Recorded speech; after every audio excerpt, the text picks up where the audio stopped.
live on Facebook. Say what's up real quick, man. What's going on? What's going on, Dante Nation fans? Bo Matt. Bo Matt, Terrence Crawford training right here. Watching Dante's Boxing Nation.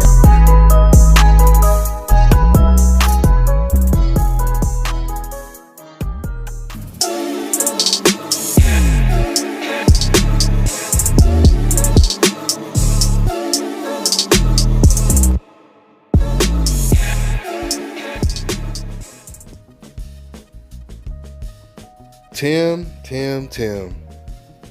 Dante's Boxing Nation, what's going on, guys? You know, Tim Bradley, since he's come to ESPN, first thing I want to say is it's good. I love to see a panel where you have two professional fighters like Tim Bradley and Andre Ward calling fights. It's really good when they're calling fights together, to see two professional boxers have a perspective watching the fight, as opposed to the traditional, color analyst and the blow-by-blow announcer only. But with that being said, surprisingly, Tim Bradley just out of nowhere just took some serious, unnecessary shots at Gervonta Tank Davis, and I'll explain it all. Now, I took 2 days off, so I'm just giving you my take on this situation since a lot of people wanted to hear my thoughts on it. But Tim Bradley, he basically said that Gervonta Tank Davis ain't fighting nobody. He's only fighting Uber drivers. He's a good talent, but he ain't fighting nobody. And the interesting thing is, everybody on the panel pretty much disagreed with Tim Bradley. Well, Bernardo Usana, he just stayed out of it and he just laughed. But I'm telling you guys right now, Bernardo is the Mexican version of Jim Lampley. He uses the same type of talking points that Jim would always use when it comes to black fighters. And I've been talking a lot more about that, and you guys are going to hear it a lot more when you pay attention to what Bernardo says when he calls fights. And that's the reason why I think they should only have Joe Tessitore calling these fights, because he's very impartial when he calls fights. I mean, Bernardo's last fight where he called the Shakur Stevenson fight, he was continuously disrespecting Shakur throughout the fight. Now, if you want to know exactly what he was saying in that fight, you could go back to my post-fight video with Shakur Stevenson, his last fight, and check it out there. But anyway, let's get back to Tim Bradley and what he said. The first thing that needs to be noted is Tim Bradley is the same person that was debating in Lomachenko's favor, saying that Lomachenko is still pound for pound the best fighter in the world.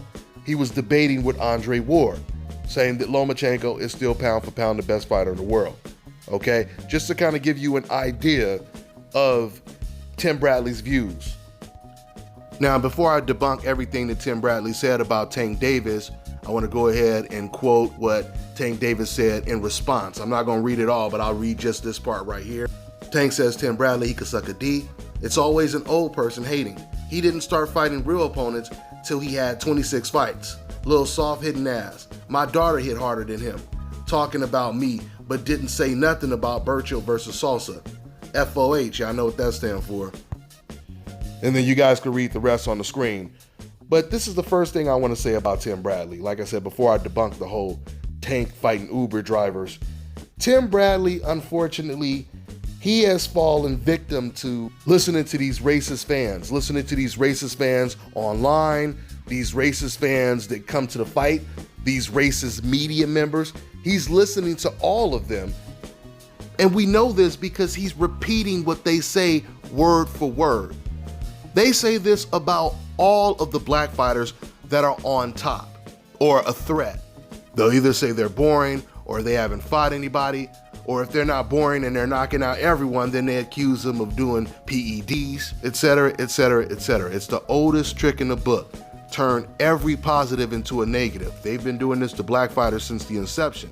And what happens with some people, not with everyone, what happens with some people is if you hear all of this stuff that doesn't make sense, is negative, but you keep hearing it constantly, sometime, even if a person may disagree, he may feel uncomfortable to disagree with the majority and just go with the narrative because he doesn't want to look like the odd man out. So he'll start repeating and regurgitating everything that he's hearing these racist fans say, and that's exactly what Tim Bradley is doing. But the irony of this all is the fans that were sending Tim Bradley hate mail, racist hate mail, death threats, and all of this hate that he got when he beat Manny Pacquiao, these are the same fans that he's agreeing with right now that are talking about Gervonta Tank Davis. You know, I remember going all the way back, one of the first videos I made, at least, you know, when I was doing commentary, I remember doing my video where I announced the news that Manny Pacquiao was going to fight against Tim Bradley. Keep in mind, Tim Bradley had just unified almost all the belts at 140. He was undefeated, just moved up. These racist fans, and the video is still up, or you can read the comments, they were so pissed off. They didn't want Manny Pacquiao to fight Tim Bradley because they did not want a black guy to have a shot at even beating Tim Bradley. They were like, this is BS. Tim Bradley is garbage. He doesn't deserve to fight Manny Pacquiao. I want to see Pacquiao versus Cotto. I want to see Pacquiao versus Marquez again. Tim Bradley does not deserve to fight Manny Pacquiao. They were trashing Tim Bradley. Tim Bradley was one of the most qualified opponents for Manny Pacquiao. But then, once Manny Pacquiao beat Tim Bradley in the rematch, then they used Tim Bradley as an opponent to boost Manny Pacquiao's resume. Before, Tim Bradley was garbage and he didn't deserve to fight Manny Pacquiao. Now that he lost to Manny Pacquiao, this is supposed to prove Manny Pacquiao has the greatest resume, etc., etc., etc., and everything else that they say, right? We know what time it is at the end of the day. But getting back, once again, to Gervonta Tank Davis's resume. It sounds ridiculous because, first of all, when Gervonta Tank Davis, when he fought for his title against Jose Pedraza, he fought an undefeated champion. Did you guys know that Gervonta was the underdog going into that fight? He was the underdog, and he took that fight extremely early on in his career. Now let's look at his record. Let's go ahead and look at Tank's record. You guys notice, after he beat Jose Pedraza, he fought 2 undefeated fighters, okay? So he fought 3 undefeated fighters in a row. Then later on, he knocked out Jesus Cuellar. Jesus Cuellar at one point was considered the next big thing out of Argentina. Then you have Abner Mares, who pulled out of a fight. We already know Gervonta, he's been trying to get the Leo Santa Cruz fight. So none of those guys that I just mentioned are Uber drivers. You have to understand this as well. Gervonta has never gave up his title. He's never vacated his belt to avoid some tough mandatory. He's never requested for this witness protection WBC belt, franchise belt. He's never did that, right?